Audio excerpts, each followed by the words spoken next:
అందరికీ తెలుసా?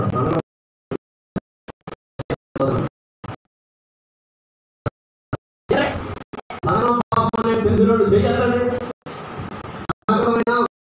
పాపం మీద దేవుడు ఎదురుగా ముఖం మీద మాట్లాడుకోవాలి. ఈ స్వరూపం దగ్గర నచ్చేది అది చెడైనా మంచి అయినా ముఖం మీద కుండ బదులుకుంటే మాట్లాడేది ఇప్పుడు అందరూ అది తెలియదు. దేవుడికి స్తోత్రం. అవును కదా? హల్లెలూయా. ఈ అబ్బాయి PhD చేసి బీటెక్ చేసింది, తర్వాత డాక్టర్ ఎంటెక్ కూడా చేసింది, తర్వాత PhD చేసింది. చూడటానికి సింపుల్గా కనపడుతుంది పోలా. చూసారండి? దేవుడికి అలాగే ఉండాలి. దేవుడిని పిల్లలు ఏం తెలియదు అన్నట్టు ఉండాలి. వేస్తే అక్కడికి వెళ్ళినా సరే దేవుడు మాట్లాడదా అన్నట్టు చూశారు. ఈ పిల్లలు అన్నట్టు చూశారు. అని ఆయన మాట్లాడుతుంటే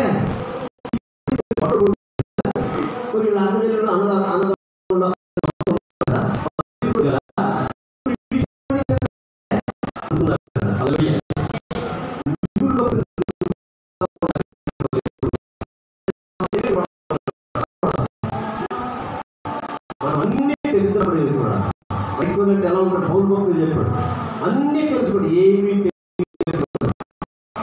అనేక మందిని జ్ఞానవంతులుగా చేసే మనం అజ్ఞానులాగా కనబడుతుంటామండి. అవునా కదా?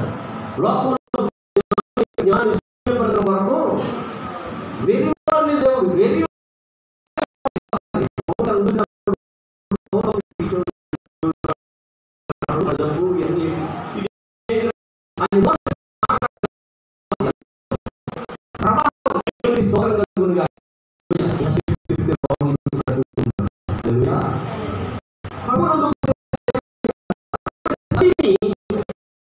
దైవ సాన్నిధ్యానికి ముందేస్తున్నా 2-3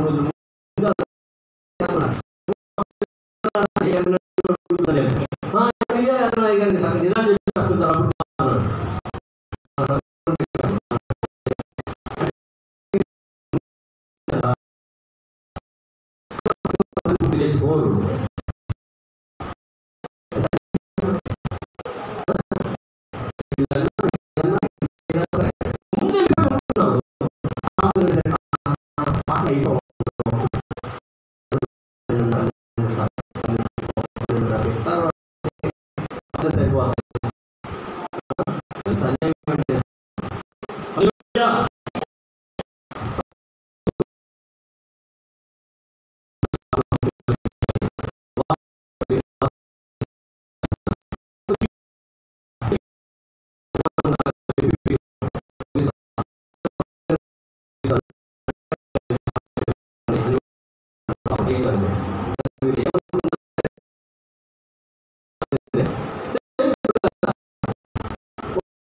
హలో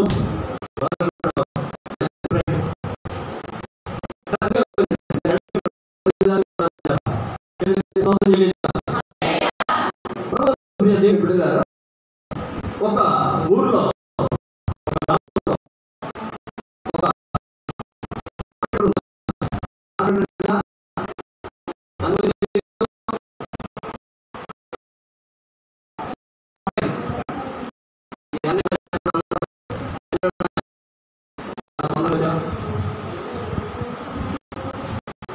హల్లెలూయా.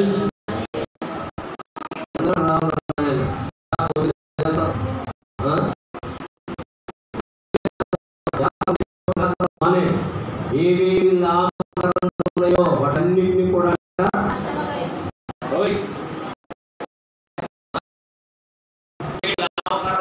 అన్నిటినీ కూడా చెప్పండి.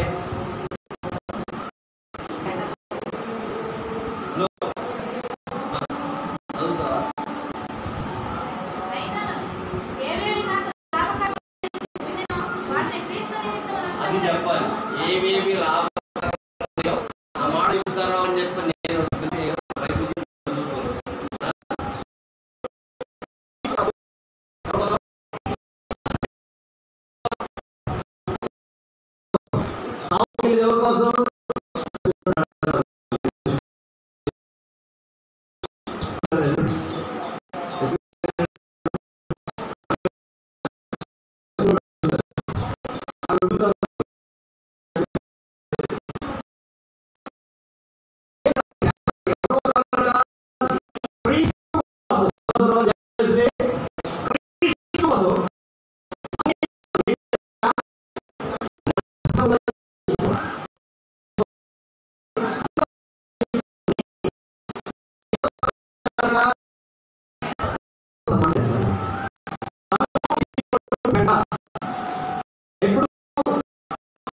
Name of Jesus. డబ్బు అవసరమే,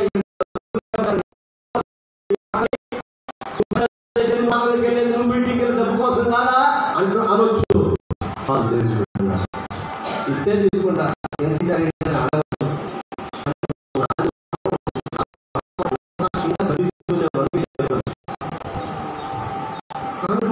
తర్వాత చెప్పేస్తాను 220 రూపాయలు ఉంటే 250 రూపాయలు ఇస్తాను, 100 పెట్టుకుంటారా అడిగి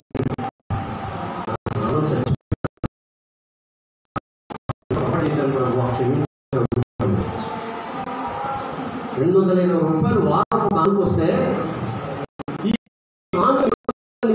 పెట్టుకుంటారా అని అడిగా అక్కడికి. తర్వాత ప్రభు క్షమించయ్యా అనుకున్నాను. కానీ దేవుడు దగ్గర 25 మంది వస్తే ఒకటిని 220 రూపాయలు వారానికి సరిపోతాయా? కారు వేసుకుని వెళ్తే 200, కారు కూడా వేసుకురమ్మన్నాడు, బండి మీద రావచ్చుగా అనొచ్చు. 110 రూపాయలు లీటర్గా పోతుంది కదా, ఇంకో 100 మిగులుతాయి కదా అనొచ్చు. నేనంటాను ఈ 200 రోజు వేసుకుంటున్నా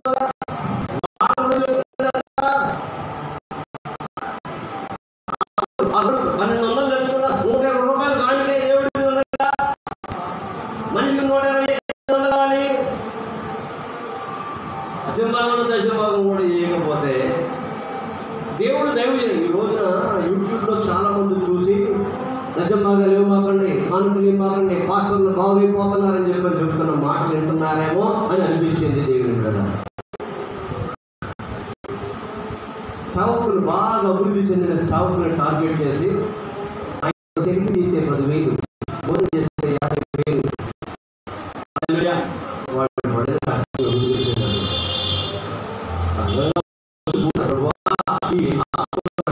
ప్రార్థన చేసిన ప్రార్థన ఎవరు అక్కడ చెప్పి మోసం నాకు మాత్రమే కూతురు.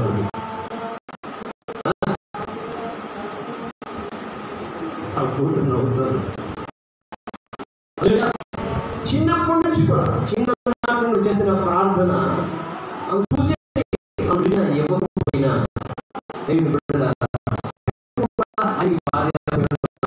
ఆయనకి సంఘానికే లేకపోతే బయట ఎవడిస్తాడని ఎవడని ఇస్తాడా? కానీ నిజంగా చెప్తున్నా, నేను గుడిపేట మీద చెప్తున్నా దేవుడు, కొన్నిసార్లు ఎవరి గురించి కానుకలు ఇస్తే ఎందుకు ప్రభు వాళ్ళ కోసం నేను ప్రార్థన చేయను కదా, ఎందుకయ్యా అని చెప్పానంటే నేను ప్రేరేపించి ఇచ్చినట్టు నేను పోతాట అని దేవుడు నాకు చెప్తున్నాను. అది మీరు పొందవలసిన ఆశీర్వాదం వాళ్ళు పొందుతుంటారు ఇచ్చినవాడు. నాకేమనిపిస్తుంది అప్పుడు సంతోషపడతానా? అది తీసుకుంటే మనసు ఉండదు నాకు. మీరు ఏమన్నా అనుకోండి, వాళ్ళ కోసం ఎప్పుడో ఒకసారి వస్తారు, ప్రార్థన చేయించుకుంటారు, 1000 రూపాయలు ఇస్తారు. అయ్యో ప్రభు వీళ్ళ కోసం ఒకసారి కూడా ప్రార్థన చేస్తే ఎందుకు అయినా నన్ను క్షమించు ప్రభు అని చెప్పని దేవుని సన్నిధిని అడుగుతున్నాను. ఏదో మిమ్మల్ని మొబిలైజ్ చేయడం కోసం ఏదో చేయడం కోసం నేను చెప్పట్లేదు. ఈ మాట ధనం కోసమే ప్రయాసపడాలంటే సేవకు వచ్చేవాడిని కాదు, ఉద్యోగమే చేసుకునేవాడిని.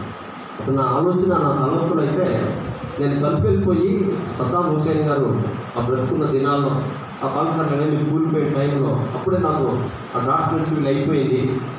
అప్పుడు వెళ్ళి అక్కడ చేసుకున్నట్టు తక్కువ 10 సంవత్సరాలు ఉండి వచ్చి ఇక్కడ మంచిగా బ్రతకాలనుకున్నాను. అలా అనుకుని ఆ కన్సల్టెంట్ కలిశాను, బయట కలిసి వచ్చాను. మా పాస్టర్ గారు ప్రభువా ఈ బిడ్డ నీ సేవలో బలంగా వాడుకోని చెప్పి నొక్కి చెప్పాడు. మమ్మల్ని బాగా ఆయన తీసుకున్నాడు. నిజమని చెప్తున్నాను. నేనే ఉద్యోగం డబ్బు సంపాదించుకుని తర్వాత సేవ అంటే పావులు 5 పైసలు, పైసా 2 పైసలు, 3 పైసలు, 5 పైసలు తెలిసిన దినాలు నాకు. మీకు తెలియకో 1 పైసలు అనుభవం చూశారు, 1 పైసా పెట్టారు. చలామణి ఉంటుంది, మీరేం తెలుసుకున్నారు? ఏమన్నా చూసి ఉండొచ్చు, కానీ వాటిని చలామణి చేసిన దినాలు నాకు తెలుసు. 5 పైసలు, కానీ 1, 2, 3 పైసలు కూడా ఉన్నాయి. వాటి తీసుకుని ఉన్నాయి.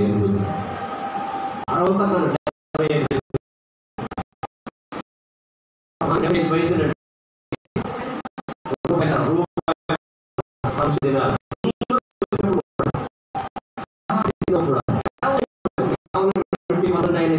కానీ నేను మాత్రం సేవ చేయని చెప్పని కూర్చున్న దినాలు. హల్లెలూయా.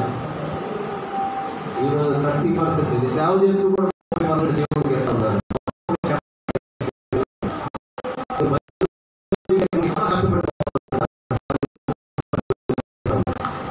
దేవునికి స్తోత్రం కలుగును గాక. హల్లెలూయా. ఎంత కష్టంగా ఉన్నా ఆ 250 రూపాయలు వచ్చినా సరే దాంట్లో తీసి పక్కన పెట్టాల్సింది. అందుకే దేవుడు అలా జరిగిస్తూ ఉన్నాడు. దేవునికి స్తోత్రం కలుగును గాక. హల్లెలూయా. చేతి మరొకసారి స్తోత్రం చేయాలి.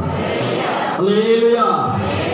ఆవిడ ప్రభునందు ప్రియ దేవుని బిడ్డలారా, ఆ రోజుల్లో యాజకుడికి దేవుడే స్వాస్థ్యం అని చెప్పి వాళ్ళకి ఏమీ కూడా పెద్దమా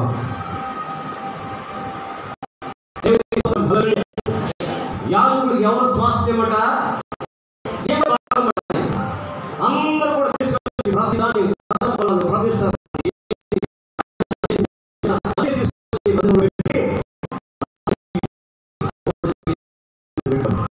అలా వారి జీవితాలు అందరికీ పాలించాడు, అందరికి భూములు పంచాడు. కానీ యాజకులు భూములు ఉన్నాయండి. ఎవరంటే స్వాస్థ్యం వాళ్ళకి? దేవుడే అన్నాడు. దేవుడు చెప్పాడు, రే బాబు మీరందరూ కూడా మీకు పండిన నాటిలోని వండి నాటిలోని అన్నిట్లో కూడా తీసుకొచ్చి ఇక్కడ పెట్టాలి అని చెప్పాడు. ఎంతమంది వెళ్తున్నారు? ఆ గుప్పిలు తీసుకురండి, భోజనం చేసేటప్పుడు నేను ప్రభువా దీన్ని ఆశీర్వదించయ్యా, దీనికోసం చెప్తున్నా. ఒకరోజు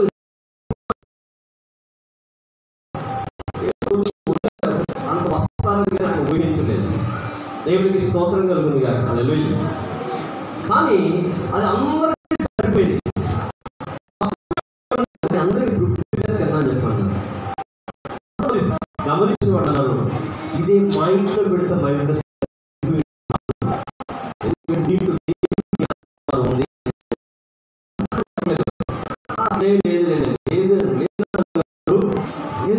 లేదయ్య గారు ఇది దేవుడు ఆశీర్వదించేది, ఎంతమంది తిన్నారు, తృప్తిగా తిన్నాం అని చెప్పుకుంటూ వచ్చాను.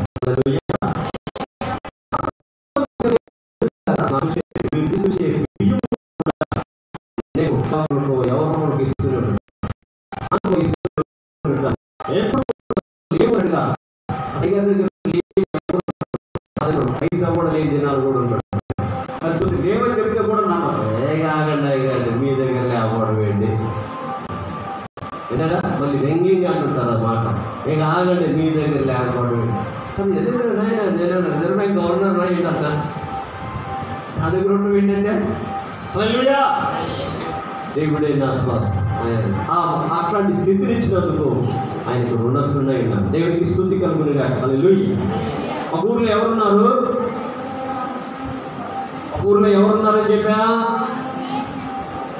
అమ్మా? వడ్లాయన ఉన్నాడని చెప్పా, కార్పెంటర్ ఉన్నాడని చెప్పా, మర్చిపోయినట్టున్నారు. నేను మర్చిపోమాకండి, తొందరగానే ముగిస్తాను నేను. హల్లెలూయా. వాక్యంలో చూడమాకండి. హల్లెలూయా. ఈ వడ్లాయన దగ్గరికి నాలాంటి ఒక కూల్ ఆయన వెళ్ళాడు. అయ్యా తీసుకుపడి మంచి పనికి చెప్పాలా? హల్లెలూయా.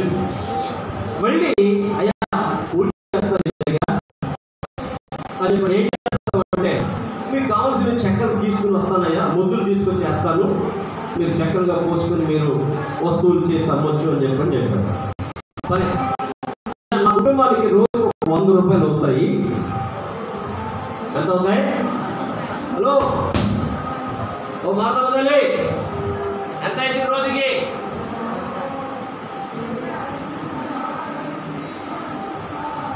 ఏంటన్నారా? ఇది చెప్పుకో, ఇంతే ఎనకపోతే అంటారు. ఎంత అవుతుంది? నాకు ఎంత అవుతుంది వాళ్ళ రోజుకి? కాబట్టి గట్టిగా 100 రూపాయలు. 100 కాదండి బాబు, ఒక 100 రూపాయలు. ఎన్ని రూపాయలు? 100 రూపాయలు. ఈ 100 రూపాయల కోసం చెప్పని అంటే ఆయన అన్నాడు కదా, అన్ని డబ్బులు ఇస్తానన్నాడు. 100 రూపాయలు నీకు ఇవ్వను, నువ్వు ఎంత పని చేస్తే అన్ని డబ్బులు ఇస్తాను. సరే ఒప్పందం కుదుర్చుకున్నాను. సరే అదే పని ఒక మంచి కత్తినిచ్చాడు.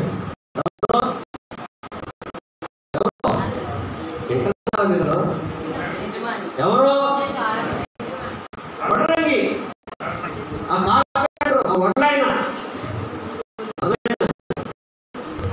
సరే మరుసటి రోజు పొద్దున్నే లేచాడు.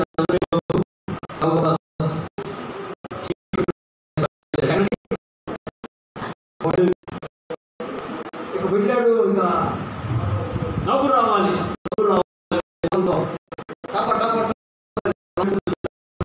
ఏం లేదు, 4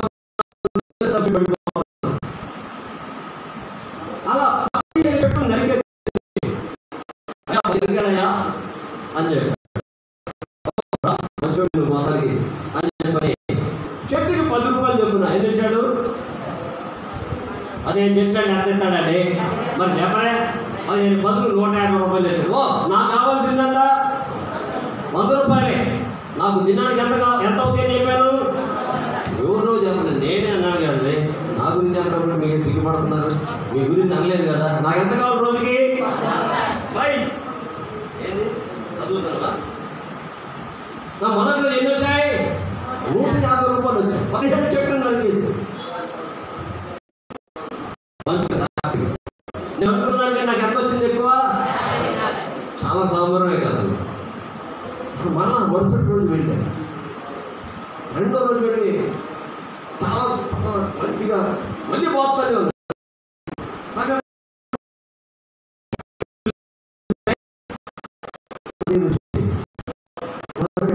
ఎంత కష్టపడ్డాను, ఎందుకు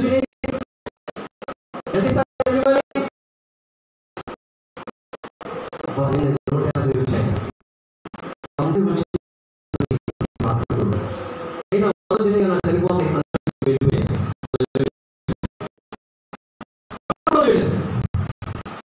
మూడో రోజు 55, 5 15, రెండో రోజు 5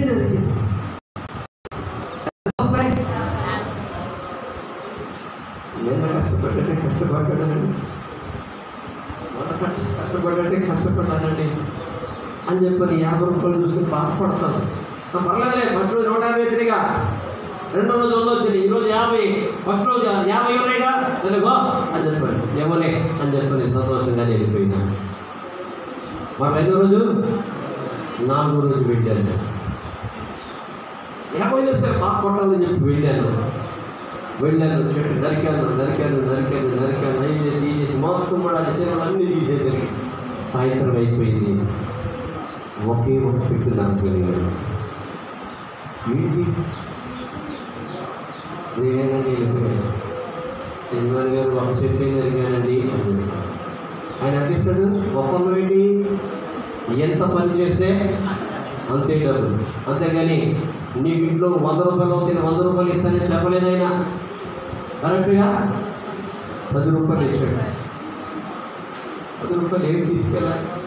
ఇల్లు గడవాలంటే ఎంత కావాలి? నాకు 100 రూపాయలు కావాలి. ఆయన చూడటం, యజమాని వైపు ఆయన చూడటం, ఆ 10 రూపాయలు చూడటం, యజమాని వైపు 10 రూపాయలు గడిచిన 4 రోజులు పడ్డాడు. కష్టపడ్డానండి. ఈరోజు కూడా ముందు వెళ్ళారండి. అయినా 10 రూపాయలు సరిపోగలుగుతాను. మన ఒప్పందం ఏంటి? ఎంత చేస్తే అంతేగా. నువ్వు ఏడిచినా నీకు ఇయ్యను. ఏడ్చుకుంటూ వెళ్ళాను. ఆ వెళ్ళే ముందు ఆయన అన్నాడు, ఏ బాబు ఎట్రా నీకు కప్పించాను కదా. మొట్టమొదటి రోజు ఎన్ని కొట్టావు? 15 కొట్టావు. రెండో రోజు ఎన్ని కొట్టావు?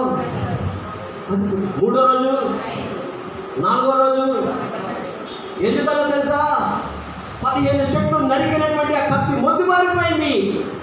నువ్వు శక్తి అంతా కూడగట్టావు, కానీ 10నే కొట్టగలిగావు. శక్తి అంతా కూడగట్టావు, 5నే కొట్టగలిగావు. శక్తి అంతా కూడగట్టావు, పొద్దున సాయంత్రం దాకా 1 కొట్టగలిగావు. కారణం నీ కత్తి మొద్దుబారిపోయింది, నీ కత్తి పదులు తగ్గిపోయింది, అత్యంత రాయి తగిలి, అది తగిలి, ఇది తగిలి పదులుపోయింది. దాన్ని నూరావా, దానికి పదులు పెట్టావా అని అడిగాడు ఆ యజమాని. అయ్యో ఎక్కడండి, ఉదయాన్నే లేచి వెళ్ళిపోతున్నాను, లేవడం గబగబ వెళ్ళిపోవడం, నలుగుడే పని, అన్నం కూడా తినలేదు, నేను కాకుండా కష్టపడి పనిచేశానయ్యా. అసలు నోటాకి అటు చూస్తే పిల్ల, భార్య, ఎన్ని కూడా ఎన్ని ఆలోచన చేస్తానంటే, వేసవికాలం వచ్చిన పెళ్ళిళ్ళు కూడా పోలేదు, ఎక్కడ చూస్తే అక్కడ చచ్చిపోయి ఆయన దగ్గరికి వెళ్ళలేదు, ఎక్కడికి వెళ్ళలేదు, ఒకటే పని. నూనె నోటాకి ఎప్పుడు నాకు సమయం దొరికిందయ్యా, కత్తి పదులు పెట్టడానికి కూడా నాకు. హల్లెలూయా. మరి పిచ్చోడా, ఓ నజరేయా, నీ కత్తికి పదులు పెట్టరా, నీ కత్తికి పదులు పెట్టు. ఎప్పుడైతే నీ కత్తి పదులు దేని మీద వేస్తారు? నామరాయి మీద, పాలిష్ రాయి మీద, అమ్మా ఎక్కడికడిగా ఆకురాయి లేదా గరుకురాయి, కొండరాయి. హల్లెలూయా. స్త్రీలు ఎక్కువగా ఉన్నారు. మీరు బట్టలు ఉతుకున్నప్పుడు మీ బట్టలు పాలిష్ రాయి మీద ఉతుకుతారా, నాపరాయి మీద ఉతుకుతారా, కొండరాయి మీద ఉతుకుతారా, గరుకురాయి మీద ఉతుకుతారా? ఎక్కడ ఉతుకుతారు? గరుకురాయి తొందరగా దిగిపోవాలన్నా, ఏం పోవాలని? మునిగిపోవాలని. గరుకు రాయి మీద దేవునికి దేవుని బిడ్డలారా, 10వ అధ్యాయం 4వ చదివితే,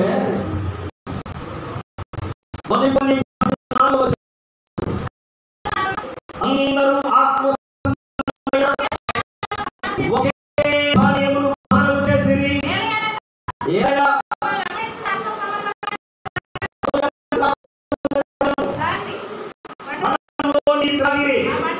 ఆ బండ ఎవరంటండి?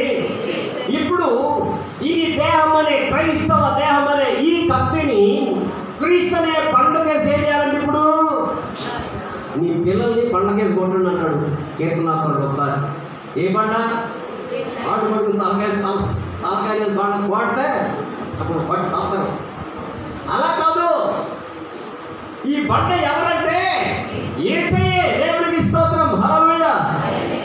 నిషేధింపబడినవో శిలా, నిష్కారణముగా విసర్జించిరే, నిషేధింపబడినవో శిలా, నిష్కారణముగా విసర్జించిరే, దేవాది దేవుడే మూలకు తలరాయి చేసెను, దేవాది దేవుడే మూలకు తలరాయి చేసెను, బండ క్రీస్తే ఆ బండ నీవే,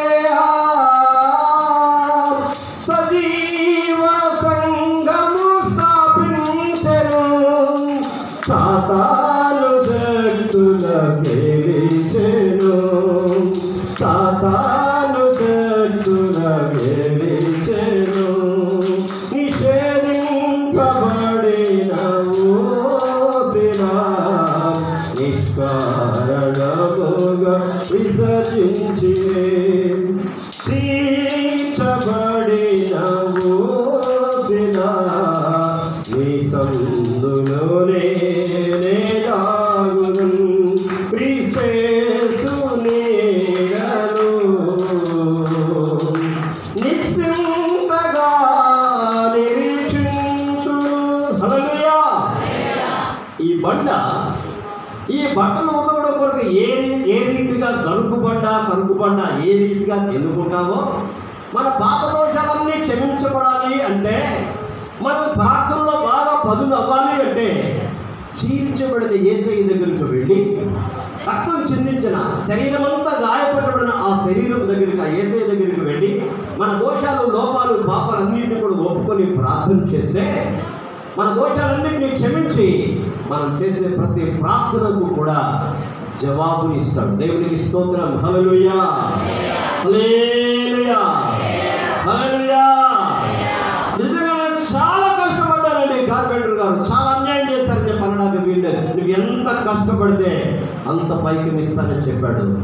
అలానే దేవుడు పెడతాడు. ఈరోజు నువ్వు ఎంత ప్రార్థన చేస్తే నీకు దేవుడు అంతటి జవాబుని ఇచ్చుటకు ఆయన సిద్ధంగా ఉన్నాడు. ఈరోజు ప్రార్థన చేయడానికి అన్నిటికీ మనకి సమయం దొరుకుతుంది, కానీ ప్రార్థనకి మాత్రం అస్సలు కుదరట్లేదు పాస్టర్ గారండి. అసలు ఆయన ఒప్పుకోవట్లేదండి. ప్రార్థన చేస్తే అస్సలు ఊపుకోవట్లేదండి. అటు చూస్తే అది, అటు చూస్తే ఇది, ఆయన అమ్మో వాళ్ళు వీళ్ళు ఉద్యోగం, లేకపోతే పొలం పనులు, ఎన్నో సాకులు చెప్తున్న సహోదరి రక్షణ పొందిన దినాల్లో చాలా బాగా ప్రార్థన చేశాను కదా అయ్యారండి. రోజు ఎక్కువ వస్తున్న ప్రార్థన ఏమైపోతుందండి, తగ్గిపోవడం గల కారణం ఐహిక విచారాలు, ధర్మోసాలు అన్నిటి మీద నీ మనసును పెట్టి దేన్ని తగ్గిస్తున్నావంటే ప్రార్థనను తగ్గి. నిన్ను అసలు బలవంతంగా నిన్ను బలపరిచేది, నిన్ను శక్తివంతులుగా నిలబెట్టేది, సమాజంలోనూ సంఘంలోనూ అన్ని చోట్ల కూడా నిన్ను గొప్ప చేసేది అయ్యగారు చేసే ప్రార్థన కాదు, అమ్మగారు చేసే ప్రార్థన కాదు, నీ ప్రార్థన అనే విషయాన్ని మర్చిపోవాలి. హల్లెలూయా. నీ ప్రార్థన నేను గొప్ప చేయాలి. హల్లెలూయా.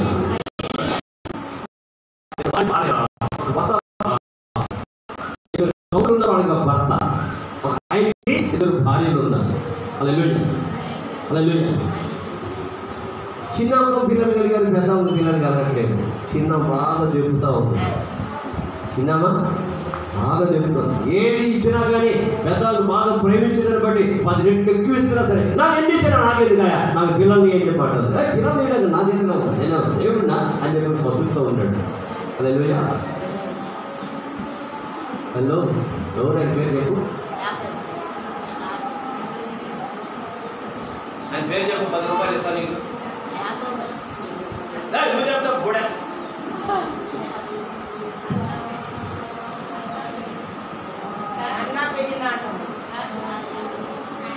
ఆయన పేరు అడిగినా, నేను నా భర్త పేరు అడిగినా, నాకు తెలుసు ఎవరిని అడగాల, నేను ఆయన పేరు అడగను, నేను చెప్తాను అన్నట్టు పెళ్లి కాకపోయింది. చిన్నారి అడిగింది, చదవద్దా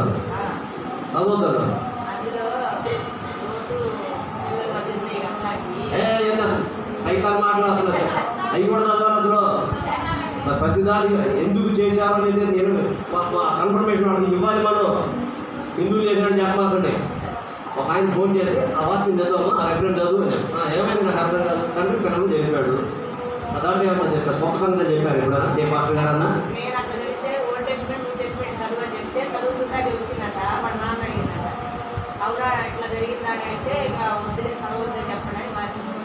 అని వివరణ ఇవ్వాలి.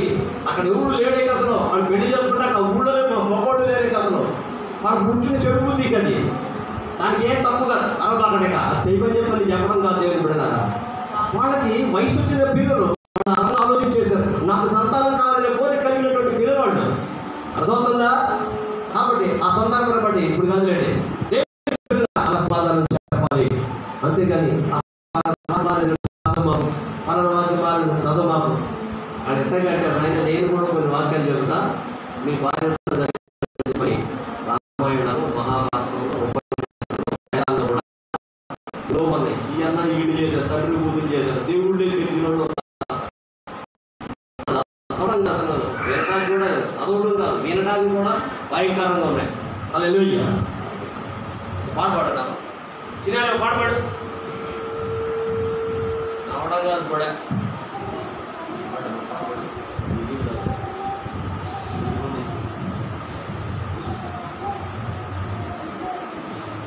షేరింగ్ వచ్చాడా ముందుకురా, ముందుకురా. ముసలి కళ లేకుండా వాళ్ళ ఎంత హుషారు ఉండాలి అసలు. ఇప్పటికీ నా మాటలు కరుగు తగలేదు అసలు ముసలోడిని అయిపోయినా కానీ పనులు చేసినట్టు అయ్యగారికి నీకు 35,000-40,000 అడుగుతున్నాను పనులు చేసేటప్పుడు అట్లా పరిగెట్టి చేస్తుంటాను. ఆడవాడు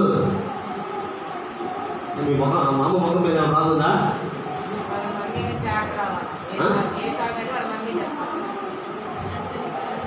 ఇదే ఛానల్ ఆయన పాడండి.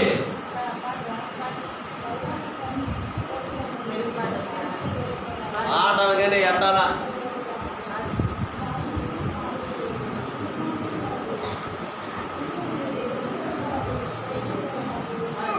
నీ కృపలే నిక్షణము నీ దయలే నిక్షణము నేనే మౌదును యేసయ్యా. నీ కృపలే నిక్షణము నీ దయలే నిక్షణము నేనే మౌదును యేసయ్యా. యేసయ్యా నీ కృప నాకు చాలయ్యా. నీ కృప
నేను పాటలు పాడుతున్న దినాల్లో సుమారుగా వయసు కొద్దిగా ఎక్కువ వయసులో 15-16 సంవత్సరాల వయసులో మా పాస్టర్ గారు ఇచ్చారు. ఉద్యోగం చూసి నేర్చుకో రైల్లో బస్ స్టాండ్లో రైల్వే స్టేషన్లో రైళ్ళలో అడుగుకుంటూ పాడుతుంటాను. ఇప్పుడు చూసావా అందరయా అని చూసాను. అయ్యాను ఉద్యోగులు ఎక్కడ నేర్చుకుంటారు? నేను నేర్చుకుంటాను. నువ్వు ఎంతనే ఉన్నావుగా నేర్చుకోలేవా? హల్లెలూయా. మొట్టమొదటి పాట చెప్పాను మీకు. నేను మొట్టమొదటి చూడకుండా నేర్చుకున్న పాట ఏంటి?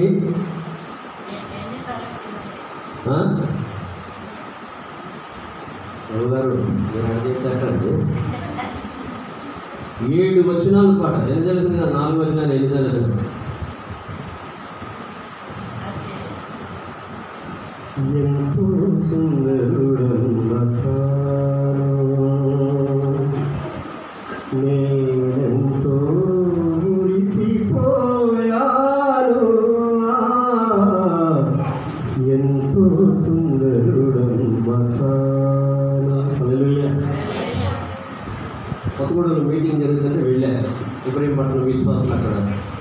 ఇంట్లో పనిచేస్తున్నారు, అతని బాబు అని చెప్పి హెల్ప్ చేసి ఇది పాడవాడు రిక్వెస్ట్ పెట్టారు ఆ పాస్టర్ గారికి.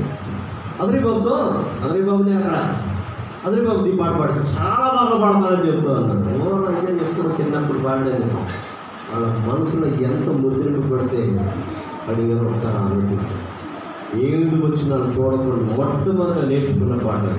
అప్పటి నుంచి పాటలు ఎక్కువగా ఖాళీ ఉన్నప్పుడు కూడా మనం చేస్తుంటే రాసేసుకుని ఎటుపోయినా సరే ఆ పేపర్ పెట్టుకుని ఆ పాట వచ్చిన దాకా కట్టలు పట్టిన దాకా చేస్తాం. అక్కడ నేర్చుకుంటాం. అది పిచ్చి అనమాట. ఆ పాట నేర్చుకోవాలి అంటే 1 లేక 2 సార్లు కొద్దిగా ఏమన్నా తిరిగి అయ్యి ఉంటే మాత్రం కొద్దిగా ఆలస్యం అవుతుంది. కానీ లేకపోతే 1 సారి 2 సార్లు పాట వింటే చాలు, 3వ సారి పాడేదాన్ని. దేవుడు పురపించాడు. దేవునికి స్తోత్రం కలుగుతుందిగా. అందుకే పాటలు ఎప్పుడు చూసి పాడాలి అనేటువంటిది కాదు, ఉండకూడదు. పక్కన అమ్మల కాలంలోనే ఉండాలి. పిల్లలు కూడా తాతల కాలంలో నడవాలి. తాతలే లేదా హల్లెలూయా. ప్రభునందు ప్రియ దేవుని బిడ్డలారా, ఈ కత్తికి పదులు ఎలా వస్తుంది అంటే యేసయ్య కూడా మనందరి కొరకు గాయపరచబడ్డాడు, చీల్చబడ్డాడు. ఎక్కడ చూసినా గాయాలి. దేహం అంతా కూడా ఏమైపోయింది? ఇప్పుడు గాయపరచబడింది.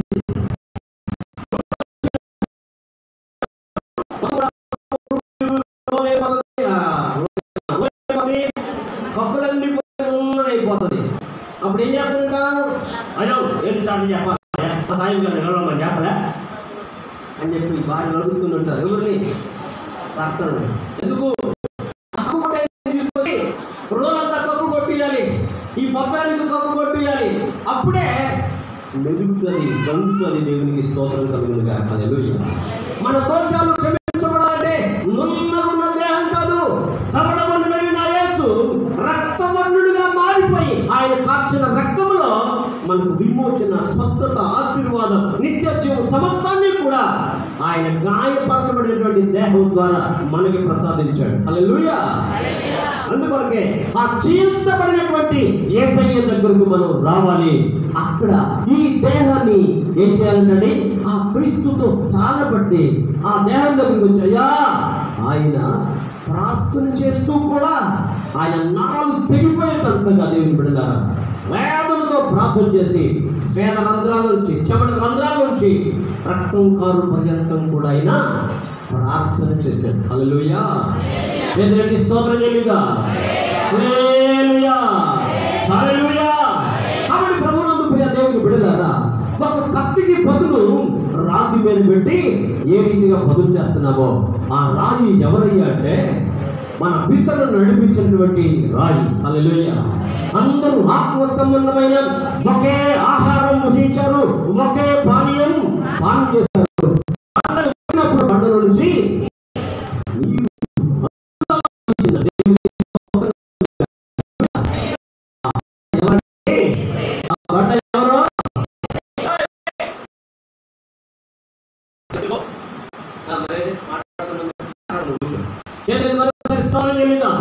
ఆ బండ ఎవరంటే క్రీస్తే, క్రీస్తే, క్రీస్తే. హల్లెలూయా. హల్లెలూయా.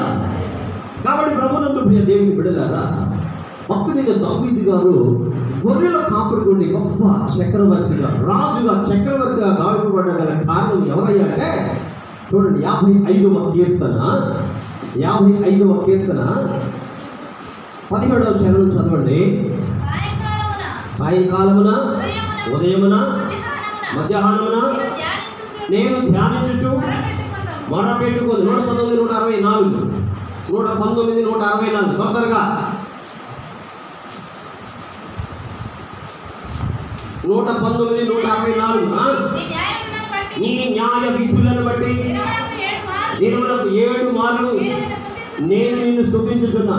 అంటే ఈయన చక్రవర్తి, ముఖ్యమంత్రి గారు, మన రాష్ట్రాన్ని పరిపాలన చేస్తున్న ముఖ్యమంత్రి ఇక్కడికి వచ్చారనుకోండి, ఇట్లా వెళుతూ మొత్తం ఎంతసేపు సంభాషణ చేస్తుంటారు? ఎంతసేపు అండి? ఎంతసేపు సంభాషణ చేస్తారు? ఏ మీటింగ్ అన్నా మీటింగ్ అయిపోయి వెంటనే ఏం చేస్తున్నాడని వెంటనే వెళ్ళిపోతారు ఉంటారు. అసలు ఆఖరికి అసలు ఉంటారా ఎక్కడన్నా? ఆయనకి షెడ్యూల్ రాస్తూ ఉంటారు. మొత్తం కూడా ఆయన అక్కడి నుంచి కదిలి అక్కడికి వెళ్ళి మరలా ఇంటికి చేరేంత వరకు కూడా షెడ్యూల్ అంతా కూడా పోలీసు వాళ్ళు తయారు చేసేస్తారు. అయ్యా మీరు పలానా చోట ఎంతసేపు ఉండాలి, అక్కడికి వెళ్ళకూడదు, ఇక్కడికి వెళ్ళకూడదు, ఇక్కడే ఉండాలి, మీరు అక్కడ పెడితే మేము మీకు రక్షణ కల్పించలేము అన్నీ కూడాను ఆ విధి చెప్పినట్టుగానే విని వాళ్ళ ప్రకారం నడుస్తుంటా. దేవునికి స్తోత్రం కలుగునుగా. హల్లెలూయా, హల్లెలూయా. దేవుని బిడ్డలారా వెంటనే వెళ్ళిపోతుంటారు. వెంటనే హెలికాప్టర్ కారు అయితే కారు, ఏ ప్రయాణం అయితే ఆ ప్రయాణం వెంటనే వెళ్ళిపోతుంటారు. కేంద్రానికి స్తోత్రం చేయలేదా? హల్లెలూయా. ఒక ముఖ్యమంత్రి గారికి, ఒక రాష్ట్రాన్ని పరిపాలన చేసే ముఖ్యమంత్రి గారికి సమయం దొరకట్లేదు. ఈయన అనేకమైన రాజ్యాల మీద చక్రవర్తిగా ఉండి దినానికి 3 సార్లు ధ్యానం చేస్తూ, ఉదయమున, మధ్యాహ్నమున, సాయంత్రమున ధ్యానం చేస్తున్నాడంట. 7 సార్లు దేవుని స్తుతిస్తున్నాడంట. మొత్తం ఎన్నిసార్లు అయింది? 10 సార్లు. మనం ఏడు కుదిరిందంటే అసలు లేచి ప్రార్థన చేసాం, కొద్దిసేపు అటు ప్రార్థన చేసాం. రీతులంతా కాపాడు, పొగులంతా కాపాడు, నీ మోకలు నాకు తోడుగా ఉంచు, ఎడిపోయినాడు మనం పంపించు. అదే కదా మన ప్రార్థన. హల్లెలూయా. నేను ఎడిపోయినాడు పంపించు, కుడి అలా ముందు వెనకలా ఇంకేట అన్ని రకాలుగా అమ్మా నా జీవాల్ని కాపాడు. ఏం లేదు కదా, ఆయన కాపాడుతాడు. నువ్వు చేసినా కాపాడుతాడు, చేయకపోయినా కాపాడుతాడు. హల్లెలూయా. అట్లా చేయొద్దని కాదు చెప్పడం కాదు, నేను దేవుని బిడ్డలారా చెప్పట్లేదు. ప్రభునందు ప్రియ దేవుని బిడ్డలారా, నీ కత్తి పదులు పెట్టాలంటే ఏం చేయాలంటే కొంత శక్తిని ఉపయోగించాలి, కొంత బలాన్ని ఉపయోగించాలి. దేవునికి స్తోత్రం కలుగునుగా. హల్లెలూయా. అలానే నీవు కూడా ప్రార్థన చేసేటప్పుడు నీ సామర్థ్యం కొలది, నీ శక్తి కొలది, నీ భక్తిని అక్కడ కనపరచాలనే విషయాన్ని వాక్యాన్ని బట్టి దేవుని దాసులుగా జ్ఞాపకం చేస్తున్నాను. హల్లెలూయా. ఆయనకి ఎన్ని పనులున్నప్పటికీ కూడా ఈ స్థితినిచ్చింది దేవుడు అనే విషయాన్ని మర్చిపోకుండా నేను ఎప్పుడు కూడా గొర్రెల దొడ్లో ఉండేటువంటి వ్యక్తిని, నేను ఎంత సింహాసనం మీద, బంగారు సింహాసనం మీద బంగారు కిరీటం పెట్టుకున్న కారణం నా దేవుడే. అది లేకపోతే, ఆయన లేకపోతే నేను లేను అని చెప్పని కిరీటాన్ని పక్కన పెట్టేసేసి దేవుని సన్నిధిలో సాష్టాంగపడి ప్రార్థన చేసుకునేటువంటి హల్లెలూయా, హల్లెలూయా. గొప్ప చక్రవర్తిగా చేశాడు దేవుని బిడ్డలారా. హల్లెలూయా. భయంకరమైన శాస్త్రం ఉన్న దినాల్లో దేవుని బిడ్డలారా, దేవునికి తప్ప ఎవరికి ప్రార్థన చేయకుండా ప్రతిరోజు ఎన్నిసార్లు చేసేవాడట? ఎన్నిసార్లు? 3 మార్లు ప్రార్థన చేస్తాడు. ఇట్టి శాస్త్రం సంతకము చేయబడిన దానిని తెలుసుకున్న ప్రతిరోజు కూడా ఆయన ప్రార్థన ఆయనని రక్షించింది. దావీదుని గొప్ప చక్రవర్తిగా చేసిన ఆయన ప్రార్థన దేవుని బిడ్డలారా. దానియేలుని దేవుని బిడ్డలారా, ఆయన చేసిన ప్రార్థన, ఆయన భక్తి ఆయన రక్షించింది. దేవునికి స్తోత్రం కలుగునుగా. హల్లెలూయా. షడ్రక్, మెషక్, అబేద్నెగోలు కూడా దేవుని బిడ్డలారా ప్రార్థన, భక్తి రక్షించింది. దేవునికి స్తోత్రం. హల్లెలూయా. ఇంకా పాత నిబంధనలో ఇంకా ముందు సమూయేలు గ్రంథంకి వెళ్తే హన్నా దేవుని బిడ్డలారా, అన్నా కూడా పెళ్ళిన్న బాధపడలేక బహుగా ఏడుపిస్తున్న సమయంలో అన్న ఒక్కసారి హృదయాన్ని కుమ్మరించి యెరూషలేము మందిరంలో ప్రార్థన చేస్తే మరి ఎప్పుడు కూడా అలాంటి ప్రార్థన ఆవిడ చేయలేదు. చేసిందా? హల్లెలూయా. ఒక్కసారి వేదంతో తన హృదయాన్ని కుమ్మరించి చేసిన ప్రార్థన ఆలకించిన దేవుడు వెంటనే గర్భం తెరిచాడు. గొప్ప ప్రవక్త, గొప్ప దీర్ఘదర్శి, గొప్ప న్యాయాధిపతి ఎవరైనా?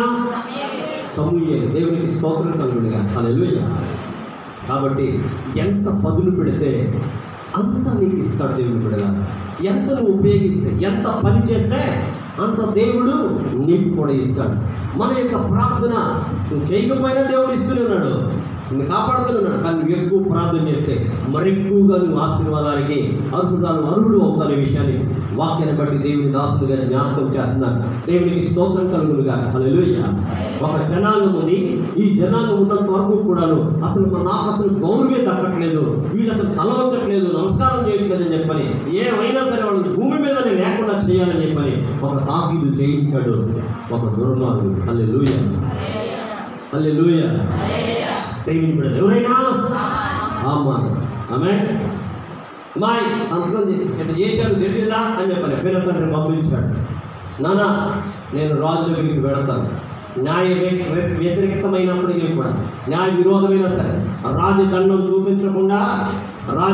చూపించకుండా రాజు సన్నిధికి ఏ వ్యక్తి కూడా లోపల ప్రవేశించడానికి వీలు. అలాంటి శాసనం ఉన్నటువంటి ఆ పరిస్థితుల్లో నేను చావనన్నా చేస్తా కానీ నా కోసం ప్రార్థన చేయమని, చూసిన కోట్లో అందరినీ ప్రార్థన చేయమని చెప్పు, నేను మాత్రం వెళ్తానని చెప్పాను. హల్లెలూయా.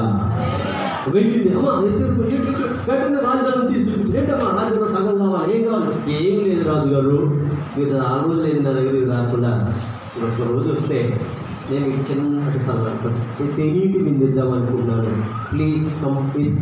ఎవరన్నా మంత్రి గారితో రండి అని చెప్పింది. హల్లెలూయా. ప్లీజ్ కంప్లీట్ హామాన్ గారు అని చెప్పింది. హల్లెలూయా. ఓ ఇంతేనా, ఓకే వస్తాను షో అని చెప్పింది. ఈ ఇంటికి రాజుగారు నన్ను రాజుగా చెప్పించిందే, నువ్వు సమరపడదులో ఒకవేళ యూదురాలైతే నీకు మరి కథమైపోతుంది జాగ్రత్త అని చెప్పింది. ఎవరు ఆ పేరు చెప్పండి? జెరూషా. హల్లెలూయా. జెరూహా కాదు. హల్లెలూయా. దేవుని వినదాన్ని చెప్పింది. సరే వెళ్ళాడు ప్రభు, అయ్యా మీకు అనుకూలమైతే నేను విందు కూడా చేస్తాను, తప్పనిసరిగా రావాలి, ఇంకో వీధి కూడా తీసుకుంటాండి. హల్లెలూయా. విందు ఏర్పాటు చేసినప్పుడు చెప్పి, అయ్యా నా జాతి జాతి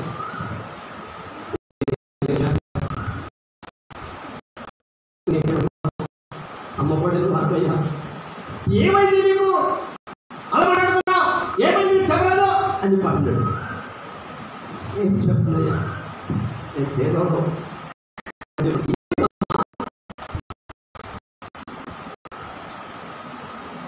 మమ్మల్ని చెప్పాలని చెప్పని శాసనం చేసి ఎవరో తప్పకూడదు దుష్టుడే ఈ అవమానం అని చెప్పింది. హల్లెలూయా. అప్పుగారు అని చెప్పని గొప్ప ఏమన్నాడని, మరి నా ముందే నా వారిని పట్టుకోండి వాడు అని చెప్పి చేద్దాం ఇది తీసుకెళ్ళి 50 మూరల పొయ్యిని ఏర్పాటు చేసాడండి. హల్లెలూయా. తీసుకెళ్ళి అక్కడ వేసేటారు. ఊరేసింది ఏంటంటే, ఇప్పుడు ఊరిలో చచ్చిపోవడానికి ఎక్కడ ఏం పదులు పెట్టారు? ఉపవాస ప్రార్థన బదులు ఎవరైతే శాసనం చేశారో ఆ శాసనకర్తను చంపేసింది దేవుడు. హల్లెలూయా. ఈరోజు నా ప్రార్థన ఏముంది, మా ప్రార్థన లెక్క మేమేం చేస్తాం, మాకు అది పుస్తకాలుగా మాట్లాడతారు, వాళ్ళు కొట్టాలనిపిస్తుంది, మాకైతే మాట్లాడేవాళ్ళు. అదే దేవుడు అన్నాడు, ఏం పుట్టింది నీకు పోయే కాలం కాకపోతే నీ ప్రార్థన దేవుడు కోరుతున్నాడు.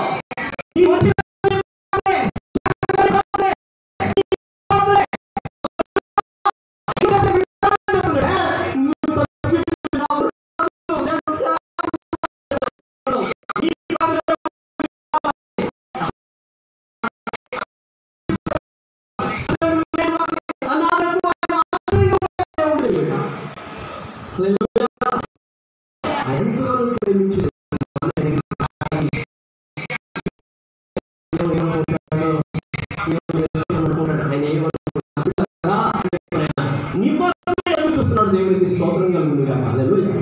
రాణిని పేరే కానీ ఆ రాణికి తల్లిదండ్రులు ఉన్నారా? ఉన్నారా? తెలుసా నీకు? తెలుసా నీకు అసలు? తెలుసు. మరి ఆమెను ఆదరించిన దేవుడు ఈరోజు నిన్ను ఆదరించడా? మమ్మల్ని దిగులు పడుతున్నావు ఎందుకు? హల్లెలూయా. హల్లెలూయా. ఆయన మన ఆశ చిన్నప్పుడు హృదయపూర్వక దేవా నీవు తప్పు నాకు ఎవరున్నారయ్యా అని ఏడిస్తే ఆయన దిగి వచ్చే దేవుడు. హల్లెలూయా. ఆయన దిగి వచ్చే దేవుడు. దేవుని పెడతారా? ఆయన అక్కడే ఉంటాననేవాడు కాదు, ఆయన సింహాసనం మీద ఉంటాననేవాడు, పరలోకం మీద ఉంటాననేవాడు కాదు. ఆయన పిల్లలు అగ్నిగుండంలోకి వస్తే ఆయన రక్షణ కోసం దిగి వచ్చేసాడు. అక్కడికి అగ్నిగుండంలోనికి వచ్చాడు, సింహాసనంలోనికి వచ్చాడు. హల్లెలూయా. ఐగుప్తులోనికి వచ్చాడు. దేవుని పెడతారా? ఎక్కడ ఆయన రాజు స్థలం ఏదైనా ఉందా? ఆయన పిల్లలు నిజముగా మొరపెట్టు వరకు ఆయన సమీపంగా ఉంటాడంట. హల్లెలూయా. తల్లిదండ్రులు లేదే అనాథమా చిన్న తండ్రి చెప్తున్నాడు, ఇదిగో నేను రాజుగారికి రాజసింహాసనం మీద ఉన్నాను, నాకు రాజగృహంలో ఉన్నాను అనుకున్నావేమో, ఇందుకోసమే నీవు పిలవబడ్డావేమో అని తన పిల్లతల్లి జ్ఞాపకం చేశాడంటే, నాన్న నేను చావులో చస్తానా, హల్లెలూయా, నా కోసం ఉపవాసం ఉండమని చెప్పండి. చూసిన పూర్వం యూదులందరినీ పిలిచింది, ఉపవాస ప్రార్థన చేసింది. ఎవరికి శాసనం చేశారో ఆ వ్యక్తిని ఊరిపోయి మీదకి తీసుకెళ్ళింది. హల్లెలూయా, ఏంటంటే స్తోత్రం చేయలేదా? హల్లెలూయా. నా ప్రార్థన ఎవరు వింటారు, నా ప్రార్థన ఎవరు ఆలోచిస్తారు, నేనంటే ఎవరికి లెక్క అనుకుంటున్నావేమో, ఇది నాన్నది నీ ప్రార్థన దేవునికి కావాలి. ఆ చీల్చబడిన యేసయ్య దగ్గరికి వచ్చింది, ఆ వాళ్ళంతా కూడా గాయపరచబడిన యేసయ్య దగ్గరికి వచ్చింది. నీ రక్తంతో నన్ను శుద్ధి చేసి ప్రభు నీ బిడ్డలుగా స్వీకరించి నా ప్రార్థన ఆలపించి నాకు జవాబు దయచేయమని నువ్వు ప్రార్థన చేయగలిగితే నీ ప్రార్థన కంటే మించిన ప్రార్థన ఎవరిది ఉండదనే విషయాన్ని వాక్యాన్ని బట్టి దేవుని దాసునిగా జ్ఞాపకం చేస్తున్నాను. హల్లెలూయా, హల్లెలూయా. ఒకవైపు పెరిగిన నాకు దొరుకుతూ ఉంది దేవుని బిడ్డ, పిల్లలు లేరు, గొడవలని పంట ఉన్నారు. అలాంటి పరిస్థితుల్లో హృదయాన్ని కుమ్మరించి అన్న ప్రార్థన చేసింది. వెంటనే దేవుడు గర్భాన్ని తెచ్చాడు. దేవునికి స్తోత్రం కలుగునుగా. హల్లెలూయా, హల్లెలూయా. ఎన్ని దేవుని బిడ్డ ఎంతమంది రాజైన హిజ్కియా మరణకరమైన పరిస్థితుల్లో ఉన్నప్పుడు ఆయన కూడా చిన్న ప్రార్థన చేశాడు. దేవా, దేవా, నీ సన్నిధిలో నేను యథార్థంగా ఎట్లు నడుచుకున్నాను, నీ దృష్టికి అనుకూలమైన నేను ఎట్లు చేశాను. ఇంకొక మాట, యెహోవా యథార్థ హృదయుడనై సత్యముతో నీ సన్నిధిని నేను నడుచుకుంటున్నాను, నీ దృష్టికి అనుకూలమైనట్లుగా సమస్తము నేను ఎప్పుడు జరిగించుకున్నావు కృపతో జ్ఞాపకం చేసుకున్నా. ఆయన నేను అది చేశాను, ఇది చేశాను, జ్ఞాపకం చేసుకో, నేను రాజని చెప్తున్నా అని చెప్పి అనలేదు. నేను పెడతాను అయ్యా వినిపించేస్తున్నా, కృపతో జ్ఞాపకం చేసుకున్నా, ఆయన కృపతో జ్ఞాపకం చేసుకయ్యా. యేసయ్య నా గొప్పతనం, నేను ఈ స్థితిలో ఉన్నానంటే ఇది నీవు ఇచ్చావు ప్రభా. ఈ కృప ఏంటన్నా నీ పాడింది, నీ కృపే.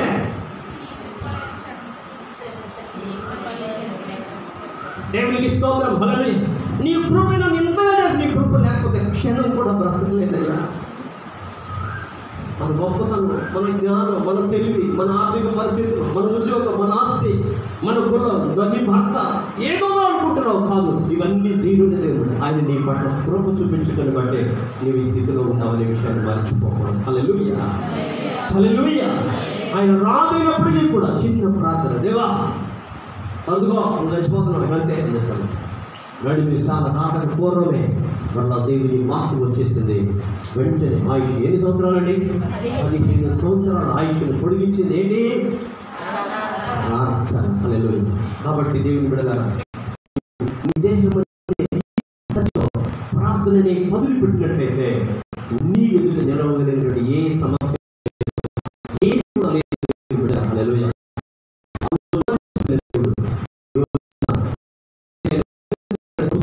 దేవుడా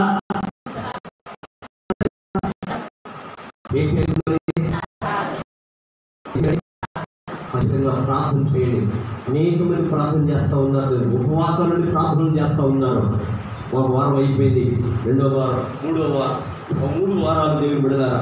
ఎందుకంటే 2వ వారానికి అయిపోతుంది ఎలక్షన్. 13వ తారీఖు రేపు సోమవారానికి, ఎల్లుండి సోమవారానికి అయిపోతుంది. అయినా లెక్కింపు కొరకు కూడా మరొక వారం ఉపవాసం ఉంది. ప్రభువా, ఈ ఈవీఎంని దేని నొక్కినా కవలకి అక్కడ ఆ పువ్వు దగ్గర ఉన్న లైట్ వెలుగుతున్నట్లుగా ఈ ఈవీఎంలు మొన్న మణిపూర్లో ఎలక్షన్ జరుగుతాయి, అలాగే జరుగుతున్నాడు. తీసి ఆడపిల్లలే నాకేసుకుంటున్న సందర్భాలు వీడియోలో వైరల్ అవుతూ ఉన్నాయి.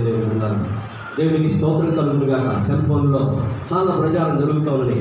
ఏదైనప్పటికీ కూడా మీరు ఓటు వేసేటప్పుడు కూడా మీరు వేసేటువంటి ఓటు ఎక్కడైతే నొక్కుతున్నారో ఆ లైట్ వెలిగిందా లేదా? మీరు ఒకటి నొక్కితే మరొక చోట లైట్ వెలిగితే ఏం చేయాలి? కొన్ని అనుకుంటారని భయపడాల్సిన పని లేదు. ఓటు నా హక్కు, ఓటు మన హక్కు తెలియమంటారు. డబ్బులు ఇచ్చి డబ్బులు రూపాయి, ఒకవేళ 2000 రూపాయలు ఇస్తే 1825 రోజులే ఇవ్వదు. 5 సంవత్సరాలు అంటే అదే 365 రోజుకు ₹1.10 ఎలా ఉందండి? ₹1.10 కోసం నీ ఓటు నమ్ముకుంటున్నావంటే ఎంత ఘోరం. 10 సంవత్సరాలు ఏమీ లేకుండా పోతున్నాయి. క్రైస్తవ్యానికి వ్యతిరేకంగా ఎన్నో చట్టాలు చేయబోతున్నా. దేవుని బిడ్డలారా, వీటన్నిటినీ కూడా అరికట్టాలి అంటే మీ చేతిలోనే ఉందంటే చూడండి ఎంతలో. ప్రధానమంత్రి సీట్లో కూర్చోవాలన్నా ఎవరు ముట్టేస్తే అంత గర్వంగా ఉంది, అంత గొప్పగా ఉంది. అసలు నా ఓటు చెప్పుకునేది లేదా, నీ ఓటు ఎవరికి వేస్తాం ఆలోచించేయండి. ప్రార్థనాపూర్వకంగా దేవుడు క్రైస్తవైన అనుకూలంగా పరిస్థితి కూడా కాబట్టి ప్రార్థనాపూర్వకంగా ప్రతి విషయంలో కూడా మనం విడినట్లయితే మన పనికి తగినటువంటి ప్రతిఫలాన్ని దేవుడు ఖచ్చితంగా ఇస్తాడని నమ్మి అటు రీతిగా సిద్ధపడదాం. అటు కృప మనకు అనుగ్రహించి నడిపించడం దాకా ప్రార్థన చేసుకుందాం. దయచేసి స్థలంలో వచ్చింది ప్రార్థన చేద్దాం. దేవుని బిడ్డలారా